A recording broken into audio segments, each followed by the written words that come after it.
හොඳින් බලන්න බැලු බැලමට මම හිතුවේ හග්ගල මල්වත්ත කියලා නේද. ඒත් නේ හග්ගල මල්වත්ත නෙමෙයි. මේ තියෙන පේරාදෙණිය ෆ්ලවර් ගාඩන් එක. යාපනයේ පිටලා තියෙන මේ මල්වත්ත විශේෂත්වය තමයි ලෝකෙ ලොකුම ඇන්තෝරියම් වගාව තියෙන මේ පේරාදෙණිය මල්වත්තේ. බලන්න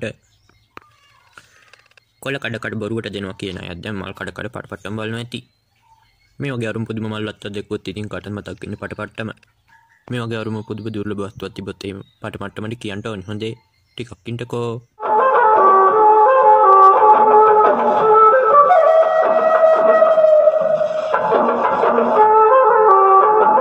ගිනි පෙට්ටි ගණන් ගියාද?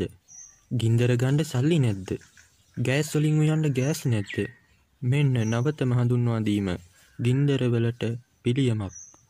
තිරිවානා ගල් කැට උලාපත්තු කිරීම සඳහා දැන්ම ඇනවුම් කරන්න. තොග සීමිතයි.